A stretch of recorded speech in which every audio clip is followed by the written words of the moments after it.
തേങ്ങയൊന്നും അരക്കാതെ hotel സ്റ്റൈലിൽ വളരെ രുചികരമായിട്ടുള്ള ഒരു വെള്ളച്ചട്നിയാണ് തയ്യാറാക്കുന്നത്. അപ്പോൾ തേങ്ങയൊന്നും കിട്ടാത്ത ആൾക്കാർക്കൊക്കെ വളരെ എളുപ്പത്തിൽ നല്ല ടേസ്റ്റ് ആയിട്ട് ഈ ഒരു ചട്നി തയ്യാറാക്കിയെടുക്കാൻ പറ്റും. അതുപോലെ തന്നെ ഇഡ്ഡലിയും ദോശയും ഒക്കെ ഈ ഒരു ചട്നിക്ക് വേണ്ടി നമ്മൾ എല്ലാ ദിവസവും ഉണ്ടാക്കുകയും ചെയ്യും. അത്രയും ടേസ്റ്റാണ് ഇത് കഴിക്കാൻ വേണ്ടിയിട്ട്. അപ്പോൾ വളരെ എളുപ്പത്തിൽ തയ്യാറാക്കിയെടുക്കാൻ പറ്റുന്നതാണ് ഈ ഒരു ചട്നി. അതുപോലെ തന്നെ ഇത് ഉണ്ടായിക്കഴിഞ്ഞാൽ ഇഡ്ഡലിയും ദോശയും ഒന്നും തീരുന്ന വഴി പോലും അറിയില്ല. അപ്പോൾ ഇതെങ്ങനെയാണ് തയ്യാറാക്കുന്നതെന്ന് നമുക്ക് നോക്കാം. അതിന് മുന്നേ ചാനൽ ആദ്യമായിട്ട് കാണുന്നവരാണെങ്കിൽ വീഡിയോ ഇഷ്ടമാവുകയാണെങ്കിൽ ലൈക്ക് ചെയ്യാനും ഷെയർ ചെയ്യാനും സബ്സ്ക്രൈബ് ചെയ്ത് സപ്പോർട്ട് ചെയ്യാനും മറക്കല്ലേ.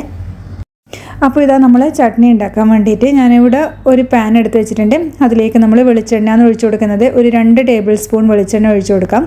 ഇനിയിപ്പോൾ വെളിച്ചെണ്ണയ്ക്ക് പകരം നല്ലെണ്ണ ചേർത്താലും നല്ല ടേസ്റ്റ് തന്നെയാണ്. അപ്പോൾ സാധാരണ നല്ലെണ്ണയൊക്കെ ചേർക്കുമ്പോഴാണ് ചട്നിക്ക് കൂടുതൽ ടേസ്റ്റ് ഉണ്ടാകുന്നത്. അതുണ്ടെങ്കിൽ തീർച്ചയായിട്ടും അത് തന്നെ എടുക്കണം. അതുപോലെ തന്നെ ഒരു വലിയ സവാളേൻ്റെ പകുതി ഇതുപോലെ സ്ലൈസായിട്ട് ചേർക്കുന്നുണ്ട്. അതുപോലെ തന്നെ ഒരു 2 വെളുത്തുള്ളിയും പിന്നെ ഒരു 2 പച്ചമുളകും ചേർക്കുന്നുണ്ട്. അപ്പോൾ പച്ചമുളകൊക്കെ നിങ്ങളെ ഇഷ്ടത്തിനനുസരിച്ചിട്ട് എരിവിനനുസരിച്ച് നിങ്ങൾക്ക് എടുക്കാം. അത് നമുക്കിതൊന്ന് വാട്ടിയെടുക്കാം. അപ്പോൾ ഈ വെല്ലുള്ളിക്ക് പകരം നിങ്ങൾക്ക് ചെറിയുള്ളി ഉണ്ടെങ്കിൽ അതായാലും മതി. അപ്പോൾ ചെറിയുള്ളി ആണെങ്കിൽ ഒരു 6 എണ്ണം എടുക്കണം. അപ്പോൾ നമ്മൾ ഈ ഒരു ഉള്ളി ഒരുപാട് വഴന്ന് ഇതാവേണ്ട ആവശ്യമൊന്നുമില്ല. ഒന്ന് സോട്ടായി കിട്ടിയാൽ മതി. അതിൻ്റെ ആ ഒരു പച്ച സ്മെല്ലൊക്കെ ഉണ്ടാവില്ലേ, അതൊക്കെ ഒന്ന് പോയി കിട്ടുന്നത് വരെ ഒന്ന് വഴറ്റിയെടുത്താൽ മതി. അതുപോലെ പച്ചമുളക് ഇതുപോലെ ഒന്ന് നെടുകെ കീറിയിട്ട് വേണം ചേർക്കാൻ. മുഴുവനായിട്ട് അങ്ങനെ ചേർക്കരുത്. അപ്പോൾ നിങ്ങൾ മേത്തേക്കൊക്കെ പൊട്ടിത്തെറിക്കാൻ ചാൻസ് ഉണ്ട്. അതുകൊണ്ട് കീറിയിട്ട് വേണം ഒന്ന് ചേർത്ത് കൊടുക്കാൻ. അപ്പോൾ ഇതൊരു ലോ ടു മീഡിയം ഫ്ലെയിമിലിട്ടിട്ട് നമ്മളിതൊന്ന് വഴറ്റിയെടുത്തിട്ടുണ്ട്. ഇത്രയും മതിയാകും. നമുക്കിനി ഫ്ലെയിം ഒന്ന് ഓഫ് ചെയ്ത് കൊടുക്കാം. എന്നിട്ട് നമുക്ക് തണിയാൻ വേണ്ടിയിട്ടൊന്ന് മാറ്റി വെക്കണം. അതിനുശേഷം മിക്സിൻ്റെ ജാറിലേക്ക് ഇട്ടിട്ട് അരച്ചെടുക്കണം. അപ്പോൾ ഒരുപാട് ഇൻഗ്രീഡിയൻസ് ഒന്നും നമുക്കിതിന് ആവശ്യമില്ല. അപ്പോൾ ഇതാ നമ്മൾ തണിയാൻ വേണ്ടി മാറ്റി വെച്ച നമ്മളെ ഉള്ളിയും അതുപോലെ വെളുത്തുള്ളിയും പച്ചമുളകും ഒക്കെ ഒരു മിക്സിൻ്റെ ജാറിലേക്ക് ഒന്ന് മാറ്റി കൊടുക്കുന്നുണ്ട്.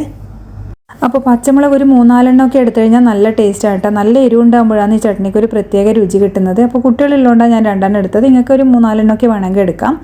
അപ്പോൾ മിക്സിൻ്റെ ജാറിലേക്ക് മാറ്റിയതിന് ശേഷം ഞാൻ ഇതിലേക്ക് ഒരു ചെറിയ കഷ്ണം ഇഞ്ചിയും കൂടിയും ചേർക്കുന്നുണ്ട്. ഇഞ്ചി വാട്ടേണ്ട ആവശ്യമില്ല. ഇതുപോലെ ഒന്ന് ചേർത്ത് കൊടുത്താൽ മതി. അതും ഒരുപാട് കൂടിപ്പോകണ്ട. അതുപോലെ തന്നെ ഒരു 2 ഇതൾ കറിവേപ്പിലയും ചേർക്കുന്നുണ്ട്. ഇഞ്ചിയും കറിവേപ്പിലയും ഒരുപാടങ്ങ് കൂടണ്ട. ഇത്രയും മതിയാകും. പിന്നെ നമ്മളിതിലേക്ക് ചേർക്കുന്നത് പൊട്ടുകടലയാണ്. അത് ചേർത്ത് കൊടുക്കുന്നത് ഒരു 2 ടേബിൾ സ്പൂൺ ചേർത്ത് കൊടുക്കുന്നുണ്ട്. അപ്പോൾ ഈ ഒരു പൊട്ടുകടല ഉണ്ടായിക്കഴിഞ്ഞാൽ തന്നെ നമുക്ക് തേങ്ങ ചേർക്കേണ്ട ഒരാവശ്യമില്ല.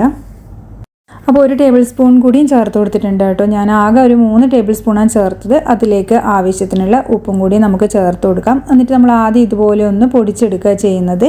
ആദ്യം നമ്മൾ വെള്ളം ചേർത്ത് അരച്ചെടുക്കുന്നില്ല.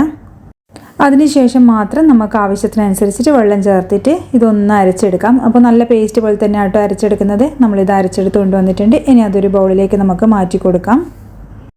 അപ്പോൾ പൊട്ടുകടല എന്ന് പറയുന്നത് തന്നെ നമുക്കറിയാം സാധാരണ അത് വറുത്തിട്ടാണ് കിട്ടുന്നതെന്നുള്ളത്. അപ്പോൾ നിങ്ങൾക്ക് വേണമെങ്കിൽ ഒന്ന് ചെറിയ ചൂടിലിട്ടിട്ട് ഒന്ന് ചൂട് കയറ്റി എടുത്താലും നല്ല ടേസ്റ്റ് തന്നെയാണ്. നമ്മൾ എന്ത് വറുത്ത് കഴിഞ്ഞാലും നമുക്കതിനൊരു ചെറിയൊരു പച്ചച്ചവ ഉണ്ടാവാറുണ്ട്. അപ്പോൾ വേണമെങ്കിൽ നിങ്ങൾക്ക് അതൊന്ന് വറുത്തെടുത്തിട്ട് ചേർത്താൽ മതി. അപ്പോൾ തേങ്ങയില്ലാതെ തന്നെ വളരെ രുചികരമായിട്ടുള്ള നമ്മളെ വെള്ളച്ചട്നി ഇവിടെ നമ്മൾ തയ്യാറാക്കി എടുത്തിട്ടുണ്ട്. ഇനിയിപ്പോൾ നമ്മൾ ഇതിലേക്ക് ഉപ്പ് ചേർത്ത് കൊടുക്കുന്നുണ്ട്. ആവശ്യത്തിനനുസരിച്ചിട്ടുള്ള ഉപ്പ് ഇതിലേക്ക് ചേർത്ത് കൊടുക്കാം. അതുപോലെ തന്നെ പൊട്ടുകടലയ്ക്ക് പകരം നിങ്ങൾക്ക് അണ്ടിപ്പരിപ്പും ചേർക്കാം. പൊട്ടുകടല ഒഴിവാക്കിയിട്ട് അണ്ടിപ്പരിപ്പ് ഏകദേശം ഒരു 1/4 കപ്പ് എടുക്കേണ്ടി വരും.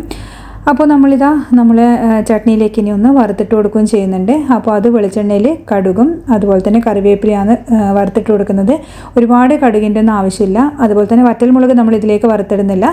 കടുകും കറിവേപ്പിലയും മാത്രം മതിയാകും.